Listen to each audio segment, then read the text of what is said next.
Ce balado est propulsé par Caléido, l'épargne-étude qui vous en donne plus. La petite enfance est une étape cruciale de notre développement. On y acquiert d'ailleurs des compétences qui nous suivront toute notre vie. Et dès sa naissance, eh bien, on communique avec notre enfant par le regard, le toucher, les odeurs. Mais comme parents, on a hâte à ses premiers mots, ses premières phrases, afin de communiquer de façon plus claire avec lui. Mais comment réagir lorsque ça ne vient pas au moment où on s'y attend? Quoi faire si notre enfant s'exprime et qu'on est le seul à le comprendre? On le reprend? On laisse faire? Comment on réagit? Eh bien, je pose toutes ces questions à Caroline Gendreau, orthophoniste, et Roxane Larocque, psychologue, afin qu'ensemble, nous soyons à la hauteur de nos tout-petits.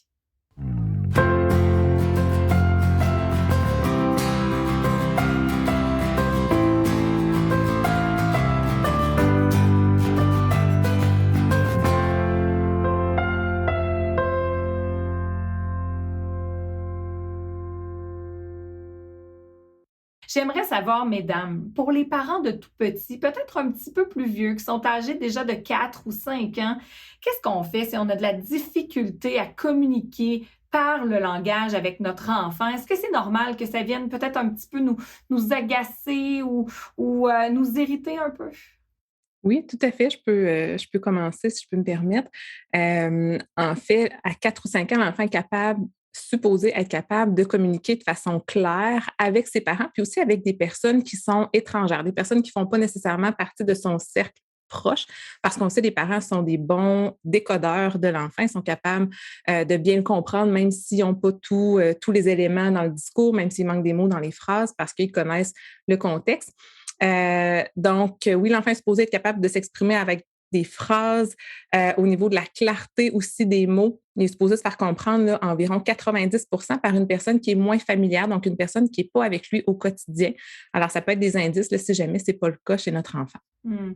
Et comment on peut réagir justement, Roxane, si on voit que notre enfant, ça ne lui vient pas facilement de s'exprimer avec des mots, hein, d'utiliser les phrases, par exemple, pour exprimer ce qu'il vit. Il peut avoir tendance, lorsqu'il est content, à crier, à sauter, ou lorsqu'il est fâché, peut-être à taper ou à mordre. Si ce genre de comportement-là persiste au fil des ans, comment on peut réagir?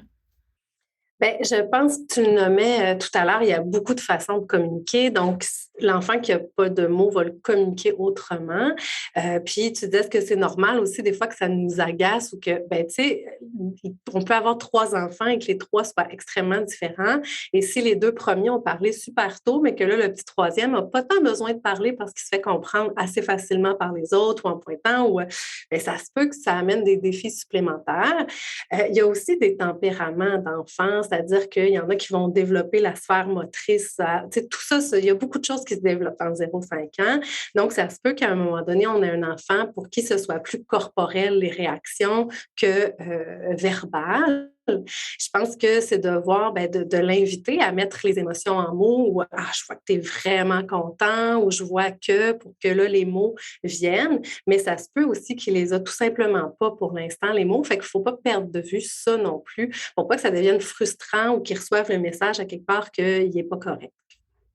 Mais justement, le langage, on va parler rapidement à notre enfant. Tu le nommais, Roxane, parfois, lorsque nous avons plusieurs enfants, je le vis à la maison, j'en ai 3, les 2 plus vieux répondent pour le plus jeune ou même la plus vieille répond pour le deuxième.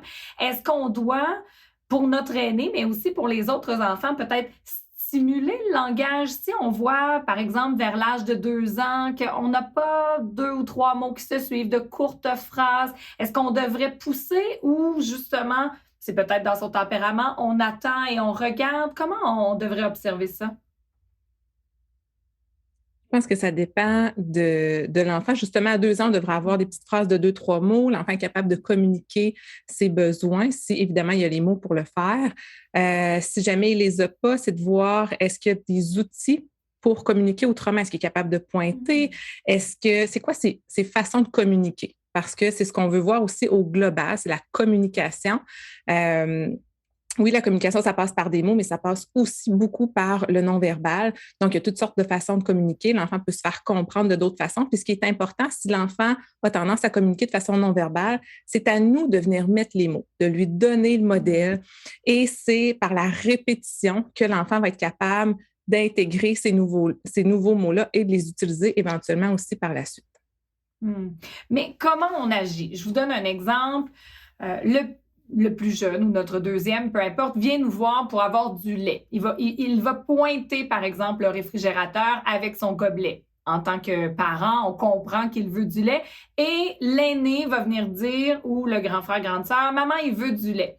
Est-ce qu'on devrait alors demander à l'autre enfant de ne pas répondre pour son frère, sa sœur? Est-ce qu'on devrait, en lui donnant, peut-être répéter le mot pour simplement favoriser? Quelle serait la bonne situation? Moi, j'adore les choix de réponse. Puis ça nous permet aussi de montrer, de donner le modèle à notre aîné de comment il peut aider son petit frère ou sa petite sœur à mieux communiquer.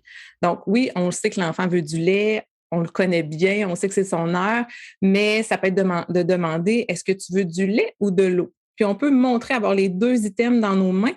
Alors à ce moment-là, si l'enfant n'a pas les mots, il va pouvoir le pointer et ça nous permet de redonner le modèle à nouveau. Ah oui, tu veux du lait? Viens, je vais mettre le lait dans ton gobelet. Le bon lait. Tiens, le lait, tu peux aller le boire avec ta sœur, par exemple. Donc là, je vais nommer le mot lait 5 fois, mine de rien. Alors, l'enfant va avoir ce modèle-là. Et si jamais il a envie de s'essayer à l'utiliser, bien, je viens juste de lui donner le modèle.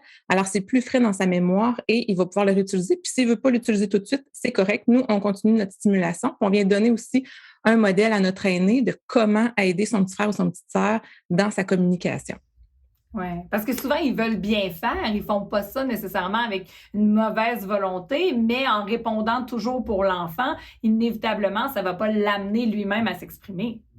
Bien, puis je pense que même pour les parents, des fois, on oublie que pour nous aussi, c'est plus simple des fois. C'est-à-dire que des fois, on ne comprend pas trop. Le plus vieux traduit « Ah oui, c'est ça » ou dans la routine du matin ou quand ça va vite. Fait que je pense que de mettre notre attention, si on a des inquiétudes par rapport au langage, de dire ben, « OK, je mets mon attention là-dessus », puis comme on vient de dire, ça se glisse bien après dans le quotidien.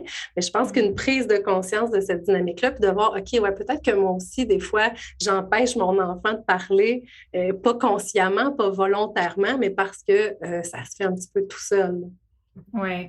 Et Caroline, tu le nommais tantôt, souvent en tant que parents, nous sommes les meilleurs pour décoder le langage de nos enfants. Mais lorsqu'on se retrouve en public, un enfant qui est peut-être moins à l'aise pour s'exprimer ou un enfant, par exemple, pour qui la prononciation, ça peut être un défi. Et on se rend compte qu'il nomme quelque chose ou il fait une phrase et l'interlocuteur, la personne ne le comprend pas. Elle le fait répéter, elle ne comprend toujours pas. Est-ce qu'on traduit? Parce que à force de le reprendre, est-ce qu'éventuellement on pourrait miner son estime, sa confiance en lui? Comment on devrait réagir dans ce genre de situation-là? C'est sûr qu'on ne veut pas mettre l'enfant en échec, donc on veut l'aider dans sa communication. Si on est avec un interlocuteur qui ne le comprend pas, alors oui, on dit « Ah, tu veux lui dire que on est allé faire, je ne sais pas moi, du ski hier. » Fait que, tu sais, oui, on vient mettre des mots, on ne laisse pas l'enfant tout seul dans son échec de communication, parce que là, c'est ça qui arrive. Il n'arrive pas à communiquer, il y a un bris dans la communication, puis ça prend quelqu'un pour venir le réparer, puis l'enfant n'a pas les ressources pour le faire. En tant qu'adulte, on les a. On voit que notre interlocuteur ne nous comprend pas, on détecte son non-verbal, on est capable de reformuler autrement, d'expliquer d'une autre façon, mais les enfants ont peu cette ressource-là, surtout en bas âge ou surtout quand ils ont des difficultés langagières. Alors oui, on va l'aider, on met des mots, puis on l'encourage. C'est sûr qu'il y a des choses qu'il a réussi à dire, qu'il a réussi à verbaliser à l'autre personne, donc on le renforce là-dedans. Mais oui, c'est sûr que ça devient délicat chez les enfants qui ont des difficultés de langage parce qu'ils s'en rendent compte aussi bien souvent. Donc, on veut vraiment les encourager là-dedans. Ça peut être de répéter aussi le segment qu'on a compris. Donc, l'enfant a juste à répéter le segment restant. Il n'y a pas à tout reprendre la phrase au complet. C'est moins décourageant là, d'aller reprendre seulement les segments que l'adulte n'a pas compris. Roxane, l'enfant veut voler de ses propres ailes, quitter le nid familial, que ce soit en bas âge vers la garderie, les centres à la petite enfance, éventuellement vers l'école. Le langage, ça demeure quand même un pilier important pour entrer en relation avec les autres. À quel point, justement, si notre enfant a des difficultés ou si c'est une facilité, ça peut jouer sur sa perception, son estime de lui-même. Ben oui, sur son estime de lui-même, puis sur ses capacités sociales aussi, tu sais, mais puis ça a été mentionné tantôt, c'est qu'à un moment donné, ils viennent en âge où ils se rendent compte que c'est plus difficile, où l'idée dans leur tête est très complexe, mais les mots qui sortent reflètent pas leurs pensées. Ça peut devenir frustrant. Je pense que ce qui est important, c'est que ça demeure qu'on priorise le lien puis le bien-être de l'enfant et de pas, des fois, en focusant trop sur, ben là, je veux que tu parles ou je veux, on parlait de le mettre en échec tout à l'heure, ben là, on vient à créer de l'anxiété, on vient à créer du stress, de ben là, parler, ben je ne parlerai plus, là, parce que quand je parle, c'est bien trop stressant ou on ne me comprend pas, ou tu sais, là, je verbalise un peu ce qui peut se passer dans leur tête, même si ce n'est pas consciemment. Puis l'autre chose aussi, c'est que ce qu'on ne veut pas, c'est qu'il se replie sur lui-même, l'enfant. Et oui, il n'y a peut-être pas le langage encore, mais il y a des stratégies pour les travailler. Et ce qui est important, c'est qu'il n'associe pas que lui n'est pas bon ou n'est pas bien, même s'il n'arrive pas encore à les exprimer clairement. Alors, de le soutenir là où il est rendu, de lui envoyer le message qu'on travaille ensemble, que c'est pas... parce que des fois, tu sais, on parlait de répétition tout à l'heure, ça se peut qu'on ait à répéter souvent. Ou tu te souviens, j'aimerais que tu me le dises en mots. Mais si on dit, tu te souviens, j'aimerais que tu me le dises en mots, ou qu'on donne un choix de réponse, mais qu'à la place de faire ça, on a une attitude plus, ben là, je te l'ai dit plein de fois, là, tu le sais, quand que je veux que tu parles. Ou que... Puis là, on voit que dans la relation, il y a comme quelque chose d'émotif qui rentre. Et là, l'enfant n'a plus envie de faire plaisir ou n'a plus envie de communiquer. Donc, je pense que c'est tous des éléments psychologiques autour de l'apprentissage du langage qui peut jouer effectivement sur l'estime de lui puis l'envie de communiquer de l'enfant aussi. Oui, parce que j'imagine, s'il se sent en situation d'échec à plusieurs reprises, ça peut même l'amener à se refermer là, sur lui-même, à ne plus avoir envie de le faire. Personne aime se mettre les deux pieds dans une situation où on présume que nous serons en échec. C'est tout à fait d'ailleurs normal. Caroline, j'aimerais savoir, pour notre tout petit, si par exemple les parents qui nous écoutent ont un enfant d'environ 18 mois, 2 ans, il ne babille pas, il ne fait pas il n'arrive pas à prononcer les premiers mots, par exemple papa, maman, du lait. Qu'est-ce qu'on peut faire? Est-ce qu'on prend peut-être rendez-vous avec une orthophoniste? Est-ce qu'il y a d'autres professionnels également qui peuvent aider? Par exemple, je pense aux muscles faciaux. Est-ce qu'il y aurait des exercices qu'on peut faire? Est-ce que ça peut être aussi un manque de stimulus au niveau musculaire? Il y a beaucoup de questions et je vais essayer de toutes leur répondre. En fait, le babillage là, commence autour de 6 à 9 mois. Alors, si notre enfant, vers 18 mois, ne babille pas, oui, effectivement, on consulte, on va chercher de l'aide. Et là, c'est de savoir est-ce que c'est dû au fait qu'il y a une hyposensibilité, il ne ressent pas sa bouche, sa langue dans sa bouche. Là, à ce moment-là, ce serait plus une ergothérapeute là, qui pourrait entrer en ligne de compte, là, qui pourrait venir aider à ce moment-là. Mais comme je ne suis pas spécialisée en ergothérapie, je ne m'avancerai pas plus là-dedans. Mais je vous dirais, en premier lieu, consulter, ça peut être de s'informer au médecin lors du suivi annuel. Ça peut être de faire des démarches auprès d'une orthophoniste. Puis d'abord aussi de vérifier l'audition. Est-ce que l'enfant entend bien? Puis, je sais qu'il y a des tests de dépistage universel qui se font dans plusieurs hôpitaux du Québec maintenant. Je pense que ce n'est pas encore universel, mais je pense que ça se fait dans plusieurs hôpitaux. Mais ça se peut que l'enfant ait une surdité, même si le test n'a rien révélé finalement. Ou les otites, hein? Parce que je sais que chez nous, lorsque les enfants ont les oreilles pleines de liquide avec les otites, souvent, ils montent le volume ou ça peut amener certains retards aussi. Oui, c'est ça, parce qu'il y a du liquide derrière le tympan. On entend comme dans une piscine. C'est difficile de venir distinguer les sons et de venir les reproduire par la suite. Peut-être que l'enfant se construit une compréhension à partir de ce qu'il entend, là, de ce qu'il est capable de distinguer, mais c'est difficile de reproduire le modèle quand on l'entend pas super bien ou pas toujours de la même façon. Donc, puis tu sais, si je peux vous donner un barème, là, autour de 18 mois, l'enfant devrait produire environ 10 mots. Puis 10 mots, c'est pas nécessairement des mots complets, mais c'est des mots, par exemple, si pour lait, il dit toujours est, ben ça compte pour un mot. Donc, il a associé un son à un objet, à une signification. Par contre, s'il dit est pour tous les objets de la maison, ben là, ça ne compte pas pour un mot. Donc, c'est ça, notre barème de 10 mots là, est quand même important à 18 mois. Là. Et justement, en ce qui a trait au langage, l'enfant vieillit et qu'il tente de faire des phrases, si on a l'impression vraiment là, qu'il mélange les mots ou que peut-être l'ordre, pour nous, ne semble pas faire de sens, est-ce que, justement, on en discute avec notre médecin de famille? Comment on devrait s'y prendre pour arriver peut-être à déceler ou à prévenir les difficultés qui pourraient arriver plus tard, justement, avant qu'il commence l'école? Bien, c'est d'abord de voir est-ce que l'enfant reprend le modèle. Si moi, je lui donne le bon modèle, puis si mon modèle est ajusté aussi à ce qu'il est capable de faire. Si, par exemple, mon enfant a autour de 2 ans, il fait des phrases de 2, 3 mots, bien, mon modèle devrait être autour de ça, 2, 3, 4 mots. Je peux allonger un petit peu pour étoffer le modèle que je lui donne puis lui permettre d'allonger ses phrases. Mais si mon modèle à moi est de 10, 12 mots, c'est comme impossible pour l'enfant de répéter, de m'imiter. Il n'y a pas cette capacité-là encore. Alors, c'est vraiment important là, de s'ajuster à l'enfant ce qu'il est capable de faire, puis d'aller juste un petit peu plus loin. Puis s'il reprend le modèle à ce moment-là, on continue. Puis s'il n'y a pas ou peu d'évolution ou même des fois des régressions, on peut voir ça aussi chez certains enfants. Là, c'est important de consulter.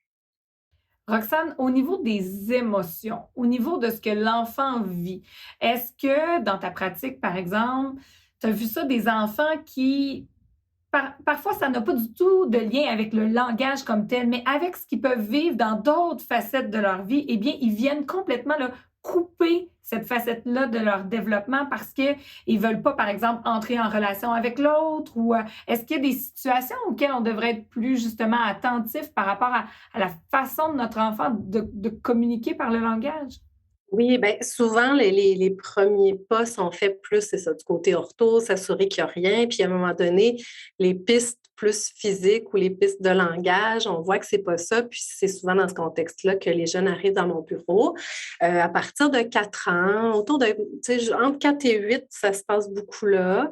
C'est quelque chose aussi qu'on voit des fois suite à un grand traumatisme, il y a un mutisme qui arrive et là, la personne ne parle simplement plus. Quand on est plus jeune, bon, c'est pas nécessairement un gros traumatisme, mais des fois, c'est justement une façon de dire hey, ça va pas. Mais ils ont tellement peu de contrôle et peu de mots que de retirer le langage, ils viennent reprendre du contrôle et faire comme non, moi, je parle plus. Des fois, c'est à la maison, ça se passe bien, mais en public ou à l'école, par exemple, ou à la garderie, dit aucun mot. L'éducatrice pense qu'il y a un trouble de langage, mais non, mais pourtant, à la maison, il parle super bien. Qu'est-ce qui se passe? Alors là, souvent, on est plus dans des pistes psychologiques. Il faut vraiment le voir comme une espèce de réappropriation. C'est ça, ils n'ont pas le contrôle sur beaucoup de choses, mais ça, oui, je te réponds pas. Des fois, c'est des colères, des fois, c'est de l'anxiété en dessous de ça. C'est comme la pointe de l'iceberg qu'on voit, là. Fait qu'en psychologie, on va voir en dessous, OK, ben qu'est-ce que, puis j'aide l'enfant à mettre des mots ou à comprendre ce qui lui arrive parce que parfois, l'enfant lui-même comprend pas ce qui se passe exactement. Puis il y a un cas classique en psychologie où il y avait Françoise Zolto qui avait fait une consultation d'un enfant qui n'avait pas parlé depuis super longtemps. Puis à la fin de la rencontre, l'enfant aurait pris la main de sa mère et aurait dit ah, viens-t'en, on part, elle est vraiment pas bonne, la madame. Mais c'était comme voilà, c'est réglé. Ensuite, l'enfant a parlé. Tu sais. Fait que c'est juste un petit clin d'œil, mais pour expliquer que des fois, ça débloque très, très vite, même si ça peut paraître assez gros comme problématique. Je comprends.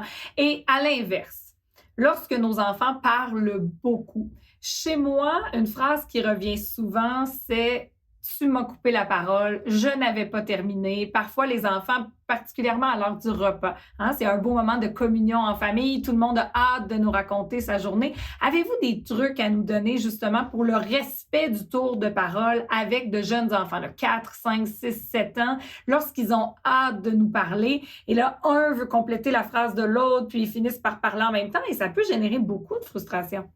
C'est vrai. Un bon truc qui peut aider, c'est d'y aller avec un objet qui est visuel. Fait que, si on est à table, ça peut être la salière, la poivrière qui se déplace. Donc, on voit bien parce que les enfants, justement, ont de la difficulté. Puis, c'est pas facile non plus de savoir quand prendre notre tour dans la parole. Les études ont démontré que quand il y a une pause d'environ 2, 3 secondes, on en comprend que ça peut être un bon moment pour prendre la parole, mais les enfants sont justement en apprentissage, en exploration de ça, de toutes les règles sociales qui sont très implicites aussi. On n'a pas de...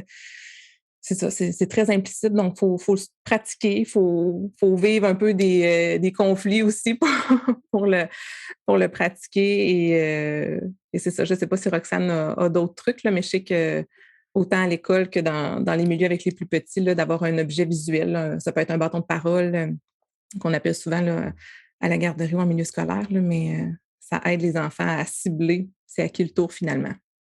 Oui, tout à fait. Ben, j'abonde dans le même sens que toi. Puis je pense que des fois, comme adulte aussi, on a tendance peut-être à nous-mêmes pas finir d'écouter notre chum ou notre plus vieux pour répondre à l'autre. Et fait que je pense que encore une fois, de le conscientiser, puis faire juste comme 1 minute, je te reviens, prendre le temps de finir notre phrase, puis ensuite aller à la personne pour, comme c'était dit, ils sont en apprentissage.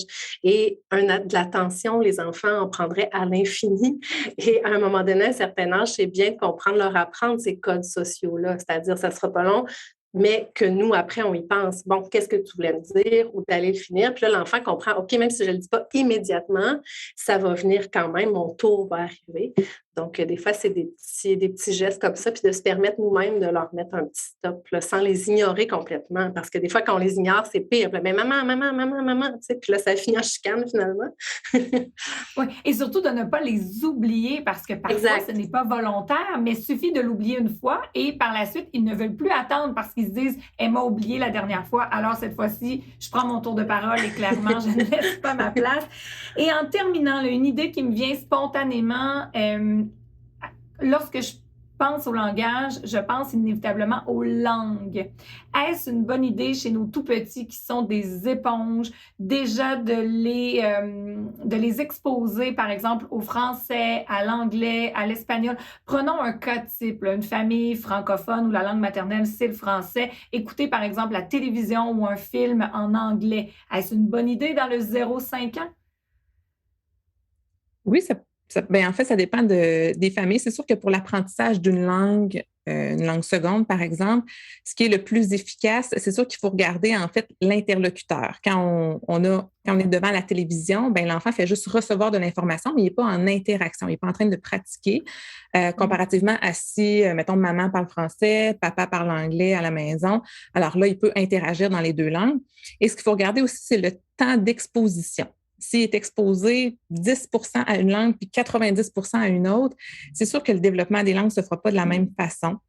Donc, je ne pense pas que ce soit une mauvaise idée d'exposer les enfants, par exemple, à l'anglais via la télévision, mais est-ce qu'on peut s'attendre à ce qu'ils apprennent la langue puis à ce qu'ils la maîtrisent? Ça se fait dans l'interaction, vraiment, avec un interlocuteur qui maîtrise bien la langue aussi.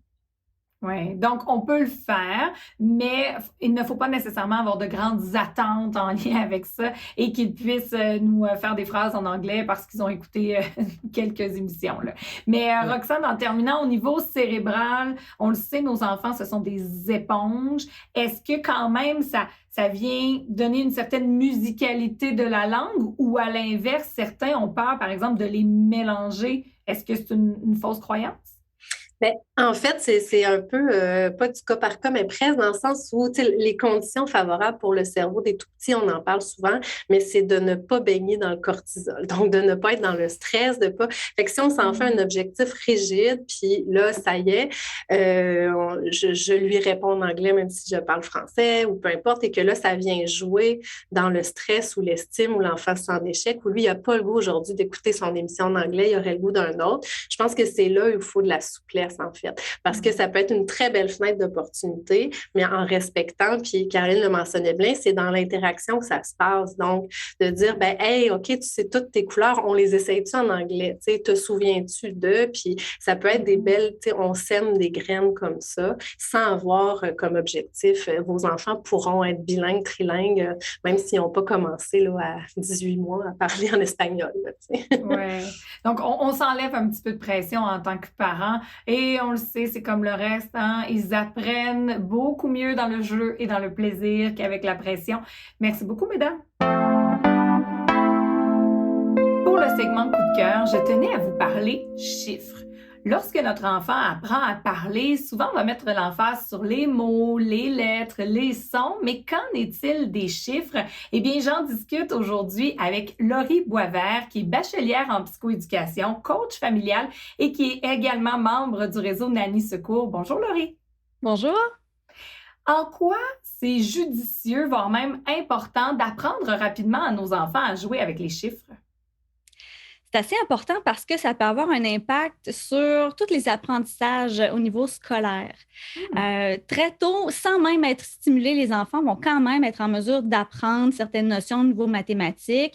Ils vont être témoins un peu de ce qu'on fait et de leur environnement, puis ça va s'intégrer quand même. Par contre, les enfants qui ont de grandes capacités au niveau mathématique, on s'entend pour des enfants, vont être en mesure là, d'avoir de meilleures capacités à l'école. Donc, l'enfant qui a des bonnes capacités mathématiques, à la maternelle, là, on est déjà capable de prévoir sa réussite scolaire. Oh oui, autant que ça. Oui, l'enfant qui a des bonnes capacités mathématiques, généralement aussi a des bonnes habiletés au niveau de la lecture, au niveau de l'écriture, puis au niveau des sciences. Donc, ça lui donne vraiment un bout de chemin supplémentaire là, sur d'autres enfants qui n'auraient pas ces compétences-là. Mais sans se mettre nécessairement une pression, est-ce qu'on peut se dire qu'à la maison, tout est prétexte à compter? Par exemple, je ne sais pas, en revenant de l'épicerie, est-ce qu'on peut décider de compter le nombre de pommes qu'on a achetées, des choses comme ça? Oh oui, tout à fait. Hein. On n'est pas obligé de stimuler avec des activités structurées. C'est sûr que ça peut être aidant, mais de façon générale, là, on est toujours en contact avec les chiffres. On ne s'en rend pas toujours compte, mais bon, il y a des chiffres un peu partout. L'heure est affichée partout. On se promène sur la route, il y a les panneaux de signalisation. Bon, l'heure, on la voit justement sur les portes. On va voir des chiffres sur les boîtes d'aliments. On va être aussi en mesure de voir des chiffres. Donc, il suffit tout simplement d'amener les enfants à être conscients que les chiffres sont un peu partout. Donc, ça, c'est vraiment la base là, de les amener à reconnaître finalement les chiffres un peu partout. Et justement, moi, je me suis rendu compte à la maison que mes enfants, assez tôt, savaient compter jusqu'à 10, par exemple, mais ne savaient pas nécessairement les reconnaître visuellement parce que justement, on s'amusait à disposer des objets, mais pas nécessairement à les regarder. Donc, effectivement, ça peut être très intéressant. Et justement, ce balado s'adresse particulièrement aux parents d'enfants de 2 à 5 ans. À partir de quel âge ou de quel moment on peut commencer à se poser des questions si, par exemple, notre enfant compte 1, 2, 5, 8, 10 ou a l'impression de mélanger les chiffres? Est-ce que c'est trop jeune pour se poser des questions? Je pense qu'il y a quand même des étapes là, à prendre une à la fois. Donc, c'est pas grave si l'enfant, lorsqu'il rentre à l'école, ne connaît même pas ses chiffres. Hein. On sait que ce n'est pas un préalable. Certains parents vont penser que notre enfant doit compter jusqu'à 10 pour être capable de rentrer à l'école ou d'être au même niveau que les autres, mais c'est pas vrai. Le seul prérequis nécessaire pour entrer à la maternelle, là, c'est que l'enfant ait une certaine curiosité par rapport aux chiffres et aux mathématiques. Donc, on n'a pas à se mettre cette pression-là. À la fin de la maternelle, l'enfant devrait être en mesure de compter jusqu'à 10. Donc, ça, c'est une compétence là, qui va être évaluée. Fait qu'on n'a pas à se mettre cette pression-là vraiment. Mais très tôt, là, les enfants sont capables d'acquérir certaines compétences mathématiques. Pas nécessairement du point de vue du chiffre en tant que tel. La numératie, c'est vraiment beaucoup plus large que ça. On va penser à tout ce qui est compétences au niveau de mesurer des trucs, les comparer, d'être en mesure de s'orienter dans l'espace, de faire des hypothèses. Donc, c'est beaucoup plus large là, que le chiffre en tant que tel. Ah, j'aime ça. Donc, par exemple, on a des spaghettis qui sont coupés. On demande à l'enfant de déclasser du plus petit au plus grand ou du plus grand au plus petit, peu importe. C'est englobé donc dans le concept de numératie. Oui, tout à fait, tout à fait. OK, Il y a beaucoup d'activités qu'on peut mettre en place pour pouvoir aider nos enfants comme ça. Et on va y aller aussi au niveau des poids. Hein.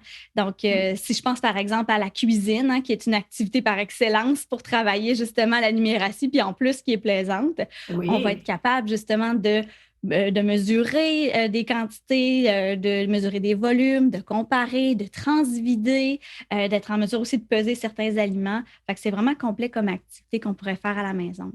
Ouais. Et ce que j'aime, c'est que l'enfant va apprendre via le jeu. Il n'aura pas nécessairement l'impression d'apprendre ou structurer dans un petit cahier, par exemple, où il doit recopier des chiffres et tout ça. On y va vraiment dans le jeu et on adapte notre quotidien. Mais d'ailleurs, j'aimerais savoir, est-ce que c'est trop tôt pour parler, par exemple, de valeur au niveau de l'argent, au niveau monétaire? On le sait, par exemple, pour Noël, pour leur fête, les enfants nous demandent des cadeaux. Est-ce qu'on devrait déjà inculquer cette notion-là de valeur ou d'argent, ou pour un enfant d'âge préscolaire, c'est trop tôt? Je dirais pas que c'est trop tôt. C'est peut-être plus difficile à comprendre parce que c'est un concept qui est assez abstrait. Par contre, à travers le jeu, justement, on peut être en mesure d'intégrer tranquillement la valeur des objets. Si, par exemple, on regarde dans un petit catalogue avec des jouets à l'intérieur, ben, on peut décider d'en découper certains et de les classer en fonction de leur valeur. Donc, on peut déjà introduire tranquillement cette notion-là. On peut aussi jouer au magasin, et ça, je pense que c'est un hit pour tous les enfants. La fameuse caisse enregistreuse, hein, où ils nous font faire l'épicerie, puis là, ils aiment poinçonner les chiffres. Exactement, où on peut les laisser jouer avec une calculatrice, puis ils vont faire semblant de calculer le tout. On peut également se faire des petits billets à la maison et on peut s'échanger de l'argent contre un objet. Et là, on va être en mesure de voir justement lequel vaut un petit peu plus cher que l'autre, puis on peut donner certains arguments aussi. J'aime beaucoup ça. Et en terminant, est-ce toujours d'actualité de parler de tirelire? Je me souviens, lorsque j'étais toute petite, on m'a offert, moi j'avais une belle tortue dans laquelle je pouvais insérer des dollars en papier à l'époque, à l'intérieur, afin d'économiser. On le sait maintenant, même nous les adultes, hein, souvent on va payer avec une carte quelconque. Donc les enfants voient peut-être un petit peu moins d'argent sonnant, de sous. Est-ce que ça peut être intéressant justement d'amener ce concept-là de tirelire, d'économie, de sous, de valeur? Ça reste quand même intéressant justement pour l'enfant parce qu'on les amène à penser à ce que c'est de l'économie, à quoi ça peut servir l'argent, est-ce que ça peut être intéressant pour l'enfant d'économiser pour pouvoir se payer quelque chose qui est un peu plus onéreux. Donc oui, je pense que ça peut être bien. Et aussi de gérer un petit budget, ça peut être intéressant aussi à travailler tranquillement. Donc, si on est capable d'accumuler de l'argent, soit dans une tirelire ou de faire des dépôts réguliers à la caisse ou à la banque, bien déjà, l'enfant va développer cette notion-là de gestion de budget, là. Ah, j'aime beaucoup ça. Et justement, ça peut peut-être même lui amener des notions à d'autres niveaux. Par exemple, faire attention aux objets lorsqu'ils sont conscients que ces objets ont une valeur. Je me souviens, mon tout petit, vers 2 ans, 3 ans, me disait ah, mais je l'ai brisé, c'est pas grave, tu vas m'en acheter un autre. Mais non, ça fonctionne pas comme ça. Maman, elle n'a pas les sous pour t'en acheter un autre. Donc, je trouve aussi que ça peut amener l'idée de prendre soin de nos choses, de désirer également nos choses lorsqu'elles sont plus dispendieuses, par exemple. Donc, ça peut amener beaucoup de notions ou de valeurs qui ne sont pas directement liées à l'argent, mais qui en font, qui l'englobent finalement. Oh oui, tout à fait. Merci beaucoup, Laurie, pour tes bons trucs. Que ce soit les lettres ou les chiffres, l'important, c'est d'avoir du plaisir, comme nous avons eu aujourd'hui avec Roxane Larocque, psychologue, Caroline Gendreau, orthophoniste, également Laurie Boisvert, bachelière en psychoéducation et coach familial pour Nanny Secours. Si vous avez aimé cet épisode, n'hésitez pas à le partager avec votre entourage. Mon nom est Meggy Bélanger. Suivez mes réseaux sociaux afin de savoir les prochains sujets qui seront abordés dans ce balado, afin qu'ensemble, nous soyons à la hauteur de nos tout-petits.